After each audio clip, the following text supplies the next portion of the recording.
So when we talk about the importance of intellectual assets, it's really important first to understand what kind of strategic transactions I'm talking about. There's really 5 key strategic transactions that are important for the growth of a company. There's alliances, there's licensing, there's spin-offs, there are acquisitions, and there are divestments. Unfortunately, most of those underperform in real life. There's a number of factors why they underperform, but there's one element, one key success factors, what you can do in order to make them more successful. And that is the management continuity throughout the phases of a transaction. Transaction really consists of 3 phases. On one side, you have at the very beginning the development phase, where you actually prepare the transaction. Then you have the actual transaction phase, where you negotiate the deal, you do the contract, and then the very, very important implementation phase, where the deal and the transaction is actually consumed. It's very important that all of these phases have a continuous management function within your company, somebody that doesn't drop the ball from one phase to the next phase. Now, as I said at the beginning, intellectual asset can be one of the key value drivers for your transaction. So intellectual assets really consist of 2 parts. There's the intellectual property, and then there's the human factor, the people that need to be associated with that. So when we talk about the brand intellectual asset, usually the foundation of that is the trademarked brand of your company. But the real value comes from the consumers that have a certain association with the brand with you. When we talk about an intellectual technology asset, then you have on one side the patent at the core of this, and on the other side you need to combine that with the technical team, with the scientific team, in order to create the long-term value. As usual in business, the human factor is very often neglected, and everybody focuses a little bit too much on the patents and on the trademarks that you have. But you need those, and you need to combine them really with the human factor in order to be successful. So in my opinion, intellectual assets can have a tremendous strategic value for your transaction, but only if you consider both factors in the symbiosis. On one side, the intellectual property, and on the other side, the people that are associated with it. There's really 3 key success factors to make transactions work. They need to be strategy-driven, they need to be people-centric, and there needs to be management continuity in the process.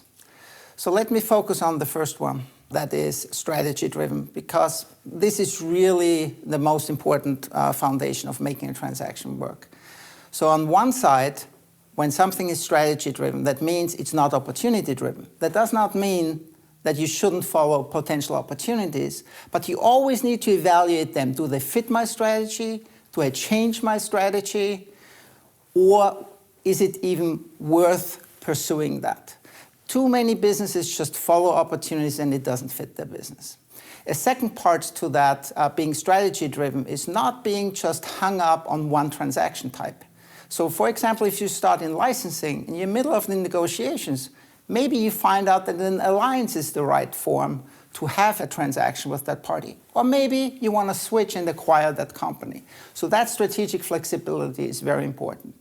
The second factor, that it has to be people-centric, means that it shouldn't be all driven by numbers. People make the numbers and not the other way around. So too many transactions are just over-evaluated over-forecasted, if you want, from a financial perspective, not considering the people factor. And the last factor is that management continuity throughout all phases of a transaction. So putting all of these 3 together really guarantee the success of your transaction.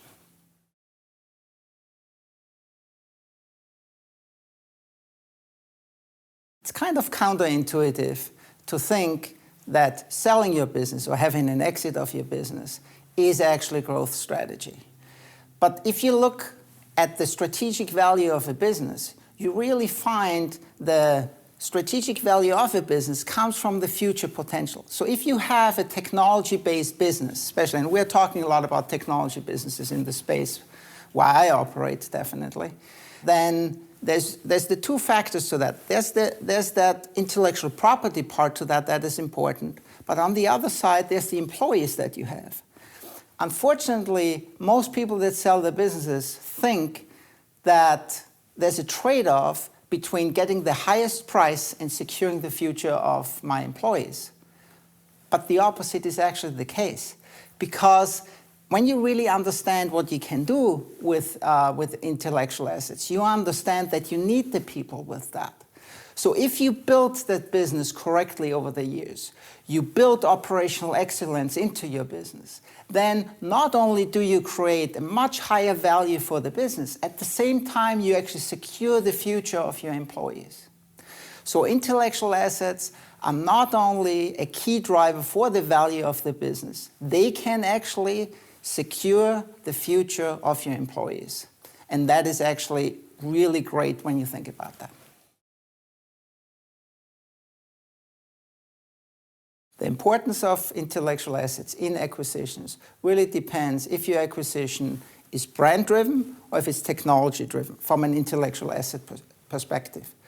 So if your acquisition is actually brand-driven, then it's very easy to evaluate at the beginning during a due diligence process what you will get. So during that due diligence phase, during the work with the company, you can already determine exactly the steps that you need to take later on during the implementation phase and move that brand to the next level. It's a very different story with technology businesses because during the early phases, usually you don't get access to the technical team, to the scientists in there. And with that, you're kind of buying something in the bag that you cannot really evaluate very well. And once you get to the implementation phase, you really need to see how you can make that happen. So when it comes to technology-driven acquisitions, it's really, really important that you early on make some judgments about what you will buy and how you will actually implement that within your system. But be prepared that everything will be different from day one once you actually start working with these people. So it's that human factor. And very often in technology acquisitions, what you have is that somebody that wants to buy technology, they end up buying products because scientists or technicians leave when they get frustrated, and then you lose a lot of your strategic value. The importance of intellectual assets in alliances really depends on the type of alliance. So let me pick one example that is very common. Almost any company at some point in time wants to expand into a new market, into a new territory. At that point, they probably form an alliance with a local partner over there, and they want over there that their product performs well.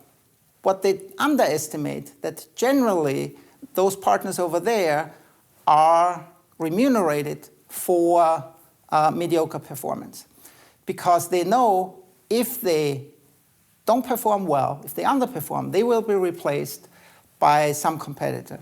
If they perform really well, then they might actually be replaced by yourself because you open your own company over there.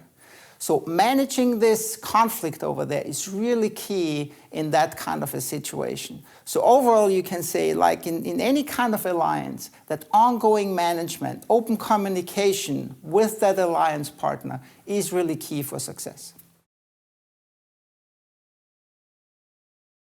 There's really two types of spin-offs you need to consider here. One is a unit spin-off, and one is a spin-off venture. So when we talk about unit spin-offs, they are spin-offs of companies with existing teams. So that whole team goes into a new entity. When that happens, and since most of these spin-offs are driven by technology, by definition, you're losing some of your technological capabilities. And very often later on, you find out, well, I would have needed that, but at that point, that's already a separate entity. Might have a joint venture partner. Difficult to get access to that.